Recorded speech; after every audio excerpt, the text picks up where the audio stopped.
I found out the boy I'd raised for 7 years wasn't mine on the same night I discovered my wife was sleeping with my brother. I didn't scream. I didn't throw anything. I just stared at the DNA results in one hand and the text message in the other. Can't wait to see you tonight. Same hotel signed with my brother Camden's initials. The silence that followed was louder than any betrayal.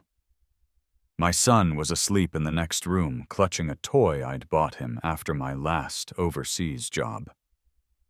My wife was in the shower, humming a tune. And my brother. He'd left a voicemail saying how grateful he was to have family like me. That night, I made a choice not just to leave them, but to erase them. From my house, from my name, from my future. But what I didn't expect was what came next. 100 missed calls from the woman who shattered me. And the moment I finally answered, everything changed again. Before we dive into today's story, take a moment to share where you're tuning in from. We love seeing how our stories connect people from all around the world. Your comments and thoughts bring this community to life, and we're so grateful to have you on this journey with us. If you haven't already, don't forget to subscribe and turn on notifications so you never miss a new story. Now grab a cozy seat, maybe a cup of coffee or tea, and prepare yourself for a tale that will captivate your heart from beginning to end. Let's begin. The night I lost everything began like any other Thursday in Manhattan. I came home late from the office, past midnight, blazer slung over my shoulder neck, tight from a day of meetings and half smiles. Our penthouse was quiet lights low, the floor-to-ceiling windows throwing black reflections back at me. I dropped my keys on the marble counter and pulled off my tie. From the hallway, I could hear Fallon humming in the shower, something soft, upbeat off-key like she always did when she thought no one was listening. For a second, it almost felt normal. I opened the envelope first. I'd been carrying it for 2 days. The lab's return address stared up at me sterile and definitive. Inside a single page. Paternity result exclusion.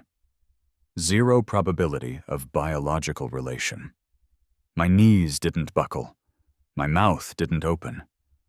I just stood there in the kitchen where we used to drink wine and plan vacations and argue about backsplash colors. 7 years. 7 birthdays. 7 "Dad, come look" moments. Gone. Erased in 2 typed lines. But I didn't have time to process it because just then my phone buzzed. It wasn't Fallon. It wasn't my son. It was my younger brother's name, Camden Larry. I tapped the voicemail. "Hey, big bro, just checking in. Thanks for covering Dad's expenses last week. You always come through. Talk soon." The voice didn't betray a thing. Calm. Grateful. The way a brother should sound if he hadn't just ruined my life. Then the second message came in, this time a text accidentally forwarded. A snapshot of a hotel booking confirmation. Fallon's name. Camden's initials in the notes section, CL. I didn't need more. I walked into the hallway where Fallon was still humming. I didn't interrupt. I didn't knock. I turned and walked into my son's room instead. He was asleep, thumb curled under his cheek, his Avengers nightlight casting blue shadows across the room. I sat down on the edge of the bed. He stirred, just barely, and whispered, "Dad," I swallowed. "Yeah, kiddo, I'm here." He didn't know. He never would. That was the promise I made right then. I would burn my marriage to the ground. I would never speak to Camden again. But I would protect this child with every breath in my body, because it wasn't his fault that the people we both loved the most had betrayed us. Fallon stepped out of the bathroom 20 minutes later, wrapped in a towel, and surprise plastered across her face. "Logan, you're home late." I handed her the envelope without a word. She opened it, brows lifting, then drawing in. She scanned the line. Again. And then she looked at me. It doesn't change anything, she said, like that would settle the storm. You love him. He's your son, except he isn't, I said flatly. And you've known I didn't. Don't lie. My voice dropped. Don't you dare lie to me right now. For a moment she hesitated.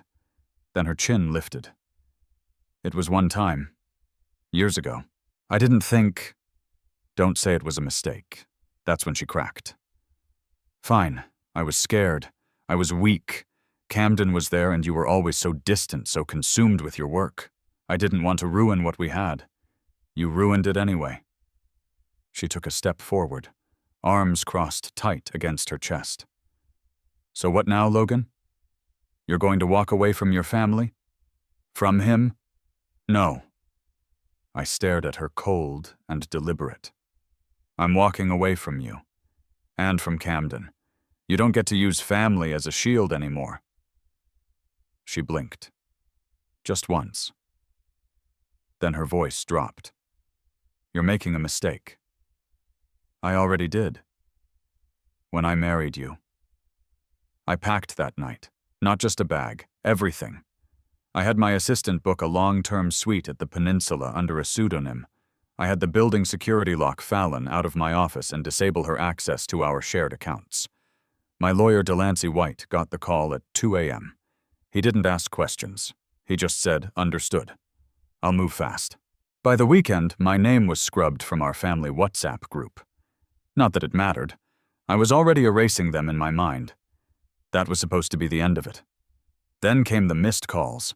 The first few I ignored. Fallon, then Camden, then my mother, then Fallon again. By the 20th, I blocked them all. But they kept coming from different numbers. Voicemails, texts. Please, Logan, it's not what you think. Talk to me. You're overreacting. Don't punish our son for my mistake. But I wasn't punishing him. I was protecting him from the rot of the family I used to believe in. On the fourth night, the phone buzzed again. Unknown number. I picked it up out of habit. There was silence for a long moment. Then a voice, shaky and small, Daddy. My heart stopped. Is that you? I said. Mommy's crying, he whispered. She said you're not coming back. Is it true? I didn't answer. Because I didn't know how to explain to a child that sometimes love is not enough. That betrayal burns everything it touches. That I would never stop loving him, but I couldn't stay in the fire to prove it. I'm still here, I said quietly. And I always will be. Just not in the same way. I hung up before Fallon could take the phone. That night I sat alone in the hotel, staring out over the city, the skyline glittering like a million tiny lies. My marriage was over. My brother was dead to me. My identity as a father was fractured. But in the stillness, something else stirred resolve. They thought I would break. They had no idea what I was about to become. I didn't sleep the night I left. The sun hadn't risen yet when I checked into the Fairmont Grand on 5th Avenue under a different name. My birth name, Logan Ellis, a name I hadn't used in 15 years. The concierge didn't ask questions. That's the thing about high-end places in Manhattan, they know when a man shows up at 3:42 a.m. With nothing but a duffel bag and dead eyes, it's better to offer espresso than empathy. I stared at the ceiling of that penthouse for hours, not out of confusion, but clarity. What Fallon did wasn't just betrayal. It was dismemberment. She didn't just cheat. She erased the last decade of our life with a smirk and a sigh. But I wasn't going to scream. That was her style. I was going to disappear and let the silence do the damage. The next afternoon, I was in a lawyer's office on the Upper West Side. Harold R. Klein, discreet, efficient, and ruthless in cases of marital betrayal. A friend of a friend, when you move in elite design circles, your allies are often clients first, and lifelines second. Callum. "I've heard your name," he said, motioning for me to sit. "Tell me how bad it is." I placed the folder on the table: texts, hotel receipts, a printout of a recent Venmo transfer from Fallon to someone listed as Cam, along with the DNA results for Aiden. It was thorough. Cold. The kind of evidence that doesn't cry, it convicts. Harold flipped through it without blinking. This will bury them both. "I want full custody of Aiden," I said. "And I want out. Quietly. No drama. I'm not interested in press or spectacle. I want a surgical extraction." He studied me for a beat. "And Fallon? She'll get the silence she deserves." That night I drafted the email to the Alton Foundation board. I didn't explain. I didn't threaten. I simply said I would be taking a temporary leave effective immediately and that all communications should go through legal counsel, a calculated vacuum. Within hours, 3 board members texted me, concerned, confused, but none of them asked about Fallon. They knew. They just didn't want to be next. 3 days passed. Then the missed calls started. First Fallon, then Camden. I turned my phone off, but I kept one line open, my secure number. Only 2 people had it, my attorney and Mr. Harrington, Aiden's principal. I wasn't going to let Fallon pull our son into the chaos. She'd already stolen his paternity from me. I wouldn't let her take his future. On the 5th day, I went to pick up Aiden from school. He ran to me like nothing had changed. His smile, the one that used to feel like mine, still did. And that broke me more than anything. "Mom said you were on a business trip," he said. "But I knew you'd come back." "I'll always come back for you," I said, kneeling to his level. "But things are going to be different for a little while, okay?" "Is it because of the fight?" he asked, blinking. "I heard you and Mom yelling." I swallowed hard. "We just need space. Grown-up stuff. But you and I were good, always." He nodded, then hugged me tight. That boy didn't choose his parents, but I would choose him every time. As we drove to the hotel, I noticed a car behind us. Dark gray Tesla.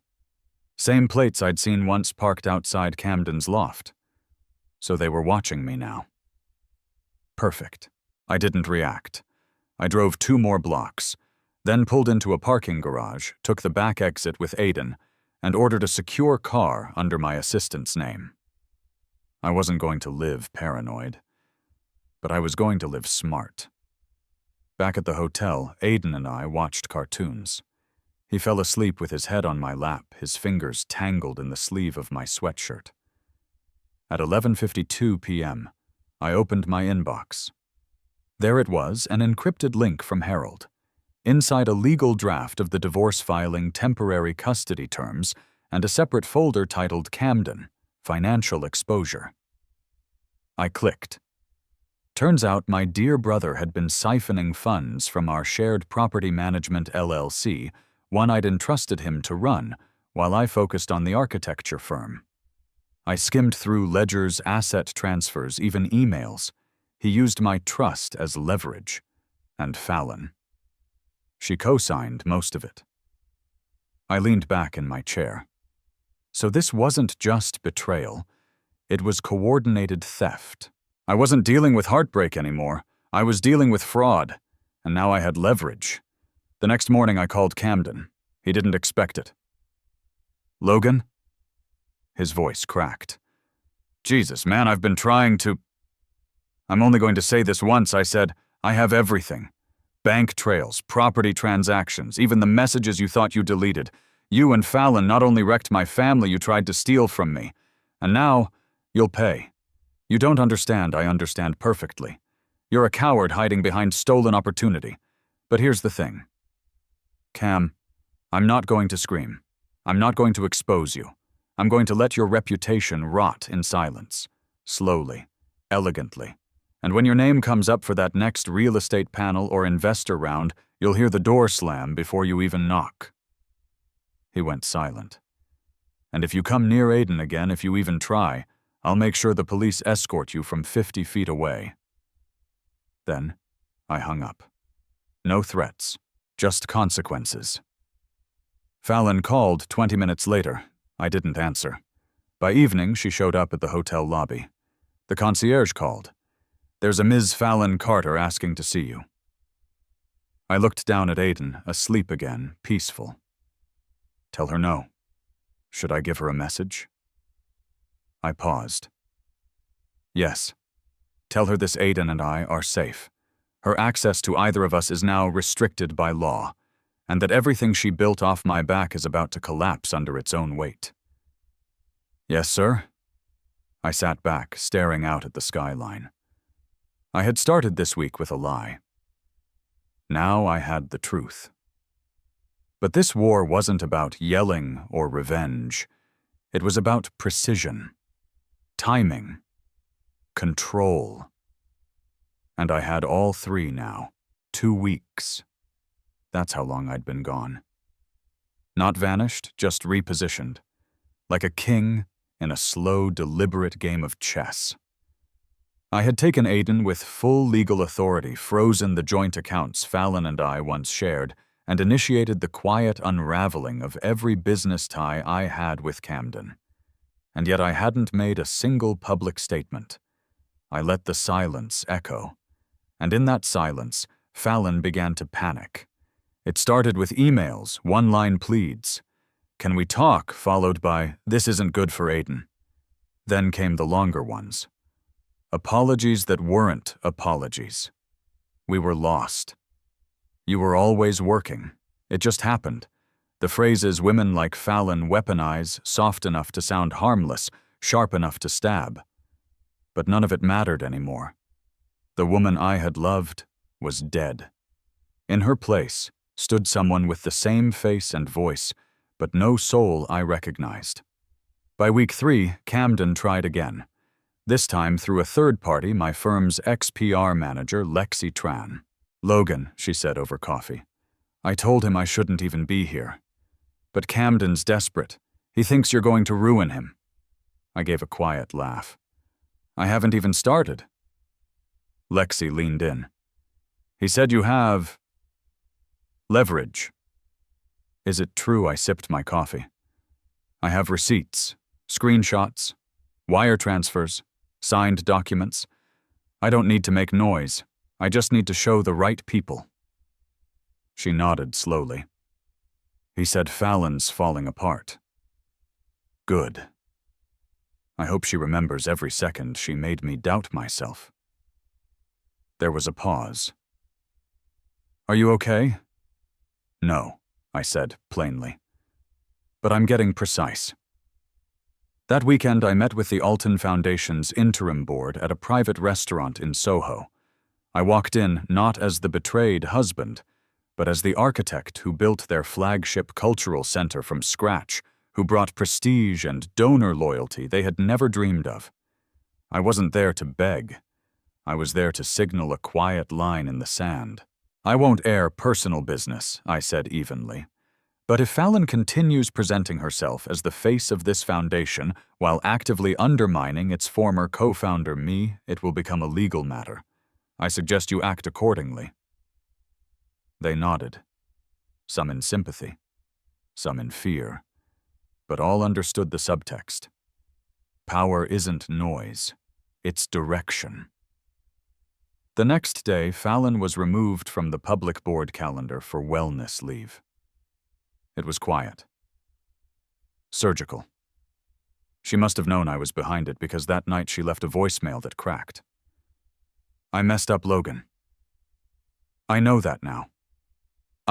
Camden wasn't love, it was escape. I thought you stopped seeing me. I thought you didn't care." I stared at the phone in silence. She was right. I had stopped seeing her, but only because she'd replaced herself with someone I didn't recognize. I didn't call back. Instead, I called Harold. "File it." "You sure?" he asked. "Once we push this, it's public record. I want full custody. I want the Carter name back in my control. And I want a clause no contact with Aiden until reviewed by court-appointed therapists." There was a long silence. Then Harold said, "Done." The next 48 hours moved fast. The papers were filed. Fallon was served outside a boutique spin class studio in Tribeca, the kind of place where image matters more than oxygen. Lexi texted me later. She screamed. Cameras caught it. TMZ might run something. I didn't care. Let the facade crack. I went to pick Aiden up early that day. He looked up at me confused. Is Mom coming this weekend? I bent down. Not this time. Is she mad at me? No, kiddo, I said, voice steadying. She's just learning some things. He nodded, then added softly, I like it better when it's just us anyway. My heart split half sorrow, half steel. We had pizza that night. We watched The Iron Giant, his favorite. After he fell asleep, I sat with the lights off, letting the silence settle. And that's when I received the email. Subject line, you don't know half the story. It was from a woman named Elise Navarro. A name I vaguely recalled an old college friend of Fallon's, who had drifted away after we got married. Her message was short, Logan. I'm not getting involved. But you should know Fallon and Camden weren't a one-time thing. It's been years. If you ever want proof, I have it. I stayed quiet for too long. But what she's doing to you and Aiden isn't right. Elise. My jaw tightened. Years, I replied with a single sentence. Let's meet. We met the next afternoon in Bryant Park. Elise was pale, anxious. I should have come forward sooner, she said. But Fallon was my best friend once. I didn't want to be the one to ruin things. She already did, I said simply. Elise handed me a flash drive. Chats, voice memos, even photos. She sent them to me once bragging. Said she felt untouchable. That you'd never believe it.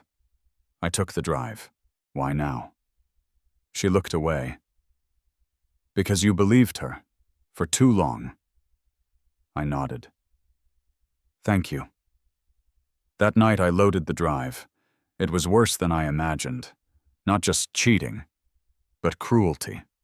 Conversations mocking me. Fallon calling Aiden Camden's mini-me as a joke. Her saying I was too clean, too soft, boring.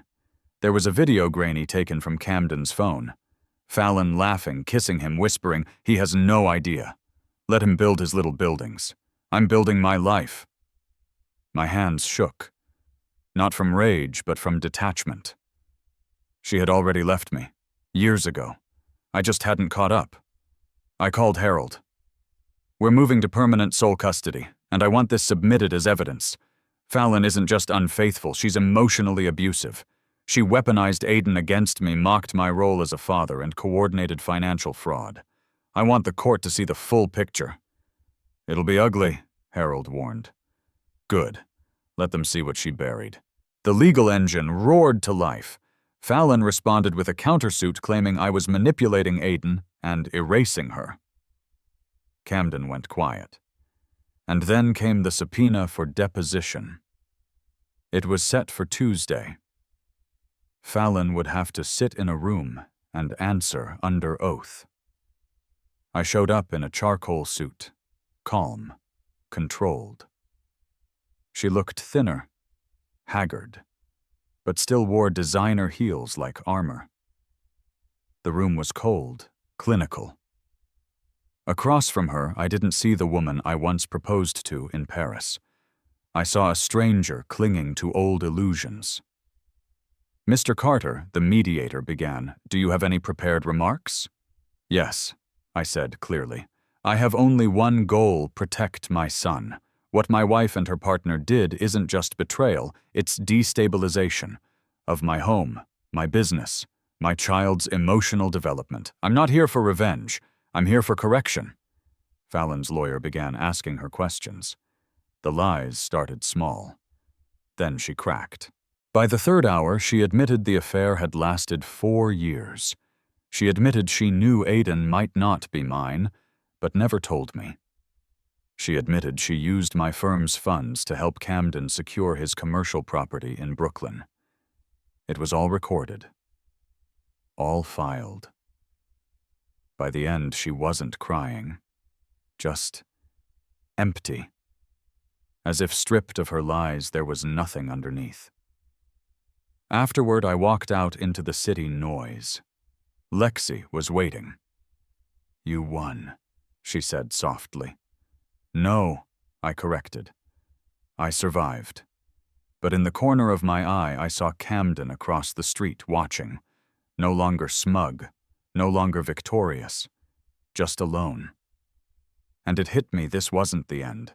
It was the unraveling, and I was just getting started. Camden Langley wasn't someone who crumbled easily. Even now, cornered, exposed, stripped of his golden boy facade, he was still fighting. Just not with dignity. The week after Fallon's deposition, he filed a lawsuit against me for defamation, with intent to sabotage future income, claiming my evidence had cost him millions in potential contracts. His team tried spinning the leaked deposition into a public sympathy play, suggesting Fallon had been coerced emotionally and manipulated into confession by a vindictive ex. It didn't stick, but it polluted the air. Online chatter buzzed with half-truths.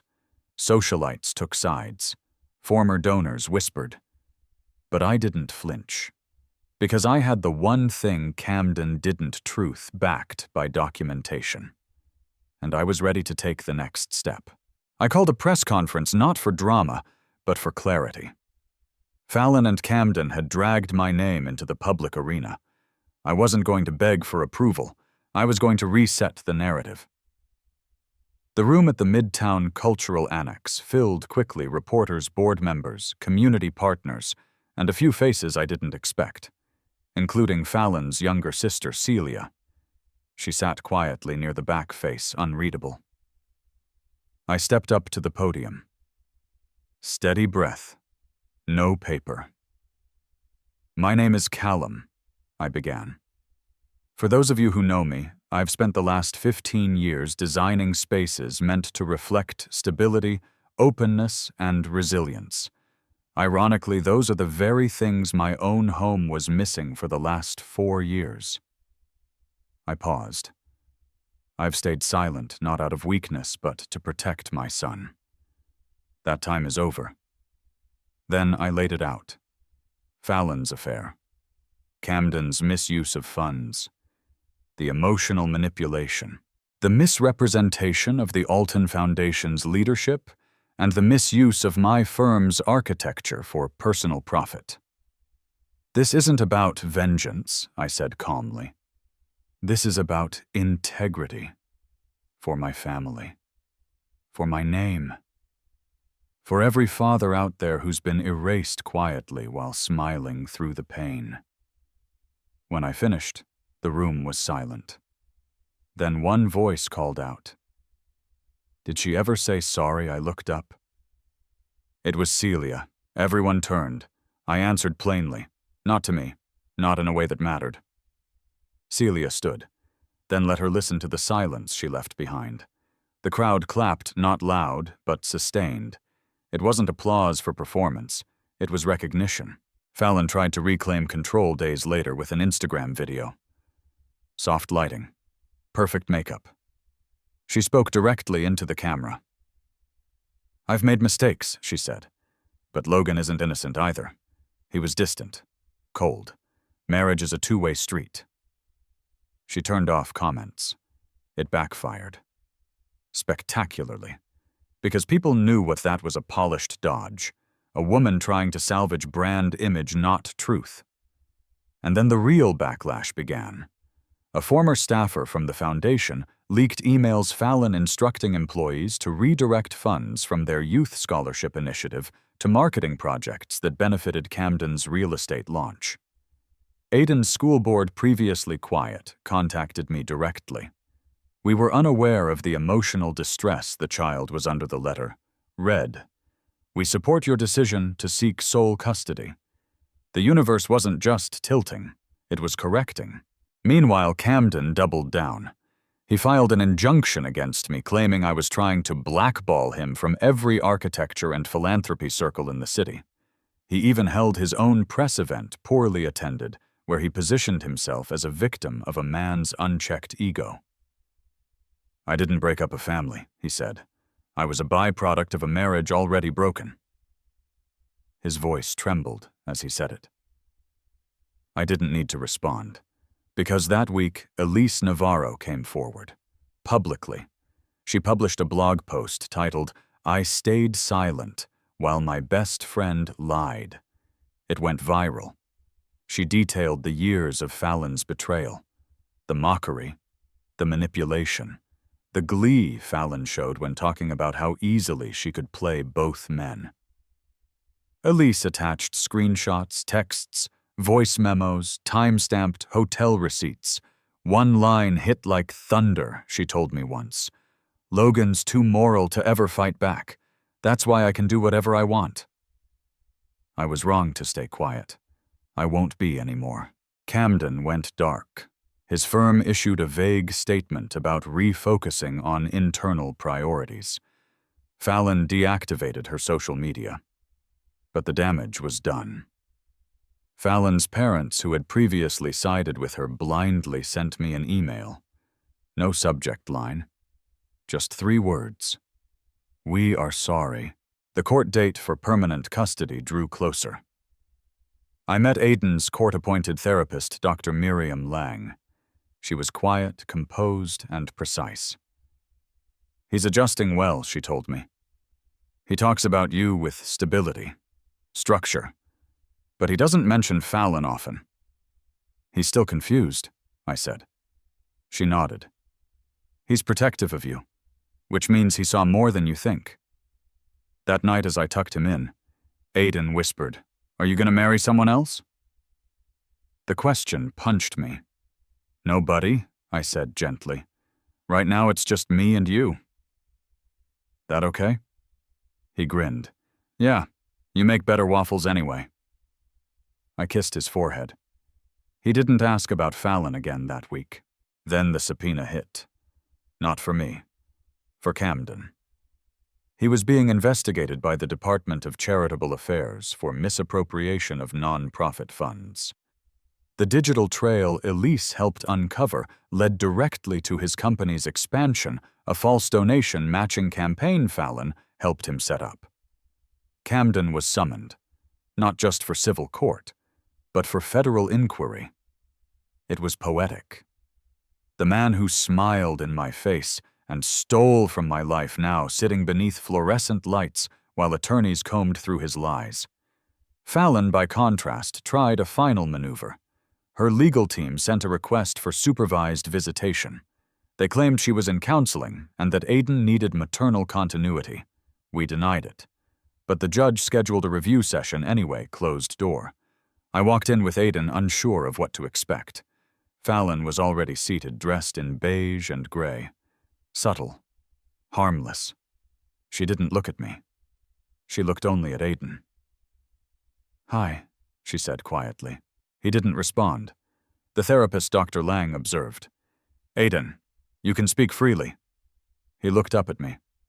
I nodded. Then he said softly, "You told me not to come in when your friend was over." Fallon's face paled. I didn't mean she began. "You said I was boring, like Daddy, but Daddy takes me to space camp, and he never yells." The therapist leaned forward. "Fallon, would you like to respond?" Fallon's voice broke. I didn't know he heard that. "But you said it," Aiden replied. The session ended quickly after that. Outside, I held my son's hand tighter than ever, and I knew there was no turning back. This was no longer about me. It never was. It was about what kind of man Aiden would grow up remembering I had been. I hosted an exhibit that weekend, one I had designed pre-divorce, but delayed due to the chaos. It was a small show, Rebuild Structures of Resilience. Abstract architecture based on emotional themes, foundation, fracture, forgiveness. The press came, so did old friends. And quietly, Celia. She walked up to me afterward. She's not the same person she said. I know. She used to love you. I loved her longer than she deserved. Celia nodded. She needs help, but she needs loss more. Then she added, "You're a better father than ours ever was." I didn't respond. Some wounds speak best in silence. The final week before the custody ruling, Fallon reached out one last time. Not through lawyers, not through PR. She showed up at the gallery, uninvited. I found her standing in front of a piece titled Collapse Number 4, a structure of deliberately fractured marble beams. "It's ugly," she said. "It's real." She turned. "You think I'm evil? I think you're selfish." Silence. "I loved you," she whispered. I didn't move. "I wish that had been enough for you." She stepped closer. "Can I ever come back from this? No." I said, not cruelly, just clearly. "But you can grow from it. That's different." She looked at me as if seeing me for the first time, then turned and walked out. That was the last time we spoke. 2 days later, the ruling came. The judge granted me full legal and physical custody of Aiden. Fallon was allowed supervised visitation to be reviewed after a full calendar year of therapy and monitored parenting classes. The court cited emotional endangerment fraud and long-term concealment of abuse as contributing factors. As I exited the courthouse, reporters swarmed. I said nothing. Aiden was waiting in the car holding his favorite Lego set. "Did we win?" he asked. I smiled. "We're safe," he grinned. "Then can we get pancakes?" "Absolutely." We drove away from the chaos, toward something cleaner, something rebuilt. The morning of the foundation audit hearing arrived under a cold rain. As I buttoned Aiden's coat and handed him his backpack, he looked up at me. "You're nervous." "A little," I admitted. He gave me a crooked smile. "You're braver than Spider-Man." That was enough. I kissed his forehead, watched him climb into the carpool van, then turned toward the courthouse where everything was about to unfold. Inside, the energy was electric. The State Department of Charitable Affairs had launched a formal inquiry into the Alton Foundation's finances. Camden was subpoenaed. Fallon, too. I had already submitted documented evidence, but today was about the confrontation, the unraveling. Fallon arrived first, flanked by her new attorney, far less polished than the ones she'd previously paraded. She wore neutral tones again. No eye contact, no greeting. Camden entered next, surrounded by his own PR-crafted legal team 2 steps behind him, like soldiers in a losing war. But the smirk was gone. He was sweating. The hearing room wasn't large, just enough seats for the board, their legal counsel, and a few guests. I sat in the second row behind the state's lead auditor. It began with numbers discrepancies between reported revenue and real disbursements, mismatched dates, shell donations. Then they brought in witnesses. The former finance officer, a quiet woman named Bria Mendez, took the stand. Her voice wavered at first. "I was told to shift funds from Youth Engineering Initiative to Brand Outreach, which turned out to be Camden Langley's private firm. Fallon Langley approved every request." Camden objected. His lawyer interrupted. "She lacks credible grounding. Disgruntled former employee." But then Bria pulled out emails. On screen appeared Fallon's own words. "Move the money before Logan starts asking. Say it was for external education campaigns." A low murmur spread across the room. Camden paled. Fallon stared blankly, jaw tightening. Her fingers twitched slightly on the table. They called me next. "Mr. Carter, can you confirm the architectural blueprints used in Camden Langley's promotional material came from your original design for the Foundation's community center. Yes, I never gave consent. Were you compensated or credited? No. Did you ask Fallon Langley about it? Yes. She said, it doesn't matter who draws the lines as long as the building goes up. There was silence. Then came the clincher.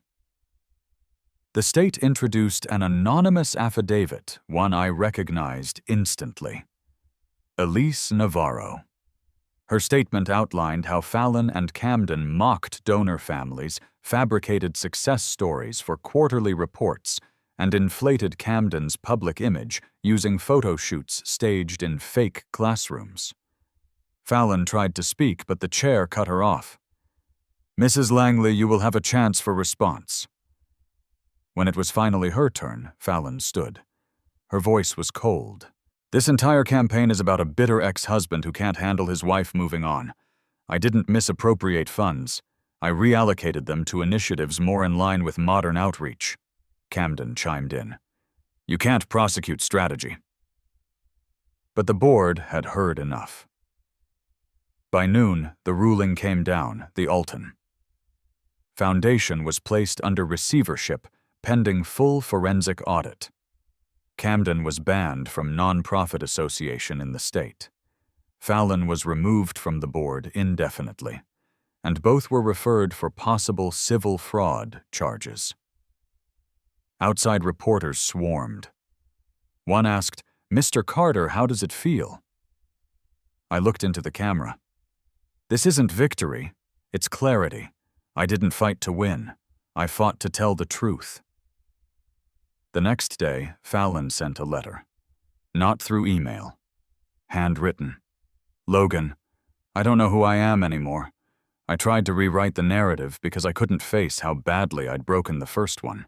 I kept waiting for you to explode, to curse, to throw something so I could feel less guilty. But you never did. That made it worse. What I did to you, what I did to Aiden, there aren't enough years in a lifetime to undo it. You once told me you designed buildings to last longer than pain. I hope your heart does too. Fallon. I folded the letter, put it in the back of the drawer, and didn't respond. Weeks passed. Peace was strange at first, like walking on solid ground after years at sea. Aiden thrived. His grades improved. He stopped asking about Mommy. One night, as we built a cardboard fort, he said, I think you're the real hero, Daddy. Not the kind with capes, the kind who stays. That moment was worth every scar. I attended a gala 2 months later, not as a spouse, but as a guest of honor. The city awarded me for architectural integrity and civic resilience. Camden's firm had closed. Fallon had left the city.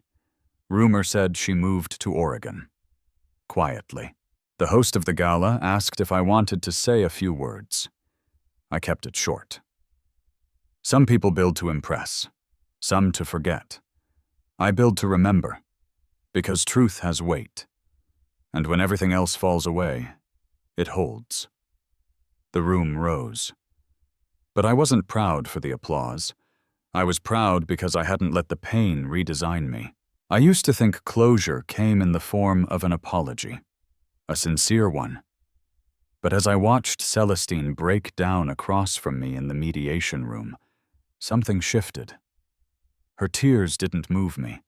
Her trembling hands didn't soften me, because behind all that emotion was the same calculation I'd grown used to tears as leverage regret, as a performance. Her attorney, a jittery man in designer glasses, pushed a thick envelope toward me. She's willing to make concessions, Mr. Carter, but only if you agree to shared custody. Celestine wants to co-parent.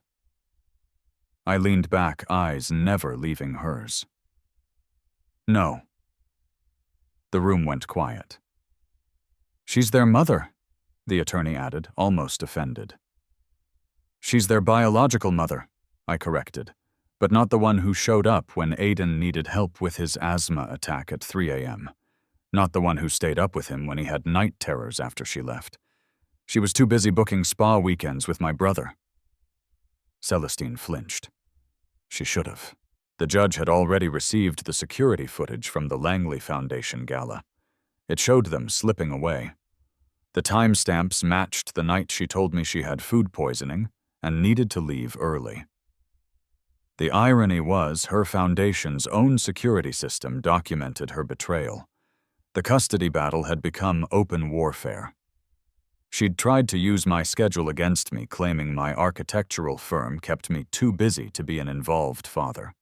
But my team, all of whom had watched me show up to parent-teacher meetings on Zoom while drafting building models, delivered sworn affidavits. Fallon, my assistant, even testified that Celestine once called her to ask if I'd be out of the house long enough for Camden to come over. That testimony alone turned the court's tone. And Camden, he'd gone silent. No counters, no defense, just vanished from every group chat, every family text thread. I assumed he'd lawyered up or run off to lick his wounds in Palm Springs. Either way, I didn't care. The final day in court arrived like a storm slow building, then suddenly overwhelming. I watched Celestine on the witness stand, dressed like a widow in corporate chic, high-collar, black blouse, no jewelry. A carefully constructed image of humility and remorse. But it didn't erase the fact that just a month prior, she and Camden had been planning a life together behind my back. Why now, the judge asked her. Why seek full custody if the arrangement previously worked? She glanced at me, voice thin. Because I miss being a mother. I didn't flinch. The judge turned to me. Mr. Carter, any final statement? I stood. Steady. My son doesn't need a mother who missed his last 3 birthdays. He doesn't need a woman who fed him lies and then vanished for months at a time. He needs consistency. He needs safety. He needs love. And none of that came from her. So no, I won't share custody with someone who uses children as bargaining chips. The judge's gavel fell. Full legal and physical custody awarded to Mr. Callum. The world didn't explode. There were no cheers, just the quiet, thunderous sound of justice finally happening. Outside the courtroom, Celestine tried one last time. I didn't mean for this to happen, she said, trailing behind me. I stopped. You meant for every second of it. From the first lie to the last missed call. You just didn't mean to lose. She looked at Aiden, who was waiting with Fallon by the car. Tell him I love him. You tell him when he's ready to hear it. But don't expect forgiveness just because you're sorry now. I spent years cleaning up your absence. Then I got in the car, and I didn't look back. But the story didn't end there. 1 week later, I received a courier package. No return label. Inside a vintage watch. My father's. The one he promised me when I turned 18. The one that mysteriously disappeared after a family reunion years ago. Underneath it, a note in Camden's handwriting, "You win." She was never yours, but she was never mine either. I just wanted to beat you at something. Now I've lost everything. It wasn't guilt. It was surrender. I didn't reply. 2 weeks passed, and I focused on Aiden. We enrolled in pottery classes, watched documentaries, built Lego replicas of the New York skyline. I scheduled my meetings around his school hours, rebuilt what had been fractured one normal evening at a time. Then came the one call I didn't expect, my mother. "Logan," she said softly, "I just heard what happened. I'm sorry." I held the phone, unsure what to say. This was the same woman who once said Camden is just more reliable after he landed a public speaking award. The same woman who said nothing when I was excluded from Christmas dinner 3 years in a row. You protected him, I said, even when you knew what he was. He's my son too, and I'm not silence. I made mistakes, she finally said. But that doesn't mean I don't love you. I know. You just loved him louder. Then I ended the call.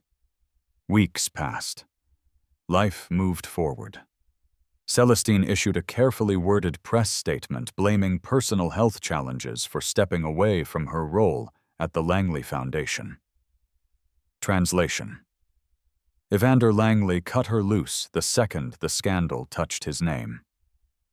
And Camden rumors circulated about rehab, a mental health retreat, a failed venture in Monaco. I didn't chase down the details. They didn't matter anymore. But one night, as I closed my laptop after helping Aiden submit a school essay, he looked up and asked Dad, "Why doesn't Mom live here anymore?" I exhaled. She made some decisions that weren't right for our family. Is she a bad person? I paused, then knelt beside him. No, but sometimes people hurt others even when they don't mean to. And it's okay to be sad or angry, but we don't let those feelings make our choices for us. We just keep showing up. That's how we stay strong. He nodded, then wrapped his arms around my neck. You're the best dad in the world. That moment, that tiny, quiet moment, was worth more than any courtroom win. 3 months later, I opened my first solo exhibit. Architectural concepts rooted in emotional reclamation. One piece a scale model of our old house, split down the center, with light pouring from the side Aiden and I built back together. Critics called it hauntingly hopeful. Fallon cried when she saw it. So did I. The final echo came in the form of a letter. Handwritten. No name. But I knew the slant of her cursive. Celestine. You may never forgive me, and I understand. But thank you for protecting our son when I didn't. For being the kind of man I couldn't see clearly until it was too late. I burned the letter. Not in anger. In closure. Because forgiveness didn't mean access. And moving on didn't mean letting her back in. It meant peace. Earned. Unshaken. Mine. The morning light poured through the kitchen windows as Aiden sat cross-legged on the floor, building a cardboard city from cereal boxes. The remnants of breakfast lingered toast crumbs, a sticky jar of honey, the comforting quiet of a life restored. It had been 6 months since the court decision. 6 months since Celestine's final letter and Camden's silence. And in that time, something extraordinary happened. Not dramatic, not cinematic, but real. We healed, slowly, imperfectly, but deeply. I stood at the kitchen counter sipping coffee, watching Aiden concentrate as he lined up makeshift roads with colored tape. A notification buzzed on my phone, but I ignored it. Nothing on that screen mattered more than this small moment, this boy and his world rebuilt from cardboard and trust. The exhibit had closed with rave reviews. Investors reached out, awards were whispered. But I didn't care much about accolades anymore. The real win wasn't in reclaimed reputation. It was in mornings like this. The quiet ones. The earned ones. Fallon arrived at 10:30 a.m. sharp for our meeting about a new housing project. She waved to Aiden and dropped a folder on the table, eyes bright. 3 more cities want in. You're becoming the poster child for redemptive design. I smirked. Redemption's overrated. Peace is better. Still, she said, flipping pages, what you built out of betrayal, it's remarkable. I looked at her. I didn't build it out of betrayal. I built it out of what was left. Later that afternoon, we walked along the promenade. Aiden rode his scooter ahead of us, the wind in his hair laughing as if nothing had ever been broken. Do you ever think about her? Fallon asked quietly. Celestine. She nodded. I think about the version of her I loved, the version I thought I knew. But that's all it is now, a thought, not a weight. Fallon smiled more to herself than me. You're not the same man who walked into my office 2 years ago. I hope not. No, she said, touching my arm. You're stronger now, not harder, just clearer. That evening, I tucked Aiden into bed and sat beside him as he stared at the glow-in-the-dark stars on his ceiling. "Can we keep it like this forever?" he asked. I hesitated, then nodded. "As long as I'm here, this will always be home."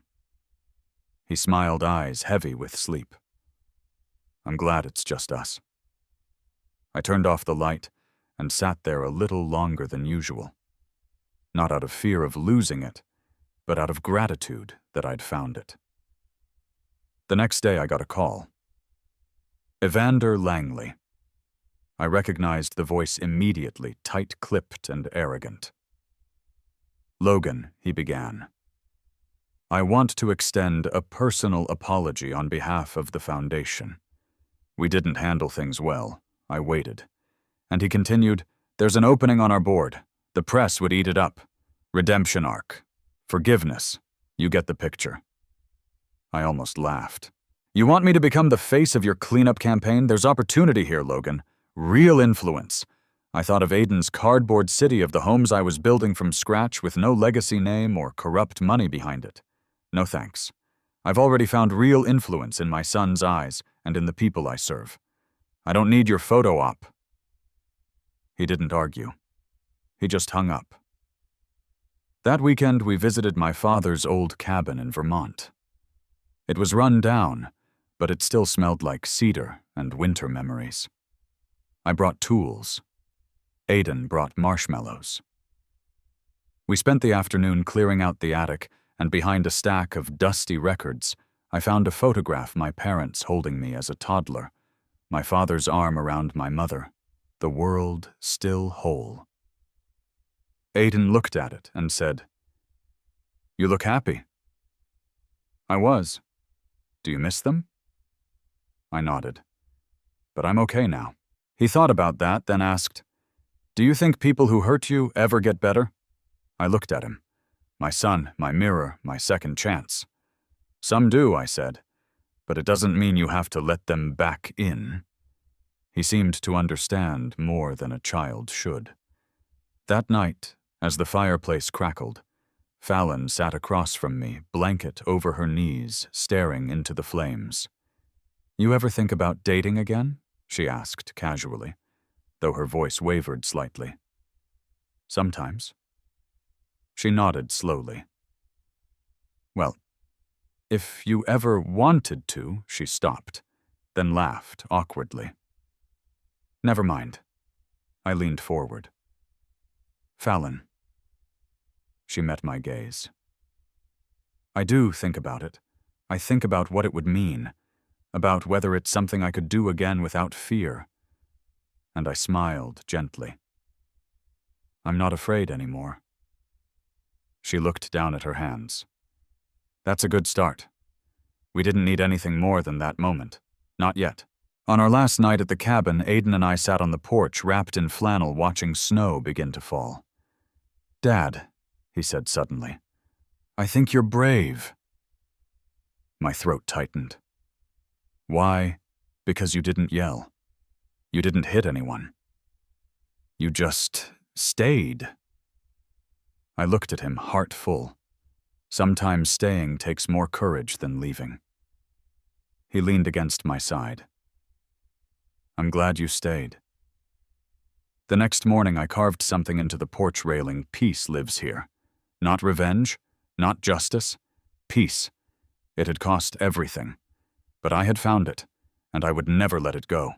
In the quiet aftermath of betrayal, something unexpected can take root. Not anger, not vengeance, but clarity. When everything familiar falls away, what remains is the core of who we are. Not what was taken, not what was done, but what we choose to do next. This story isn't just about loss or justice. It's about rebuilding carefully, painfully, truthfully. It's about refusing to let bitterness define the future, even when the past tried to erase you. Sometimes the greatest victory isn't proving them wrong, it's proving to yourself that you never needed their approval to begin with. Healing doesn't come from punishment. It comes from boundaries, from self-respect, from learning to choose peace over performance. And in choosing peace, we discover something stronger than revenge, freedom. If this story touched something in you, if it reminded you of a time you were forgotten, betrayed, or underestimated, know this: you are not alone. And your calm, your silence, your dignity, that's power they'll never understand. Thank you for spending your time with us. If this story resonated, please share your thoughts in the comments. We'd love to hear from you. And if you haven't yet, subscribe for more stories like this, stories of truth, resilience, and quiet strength.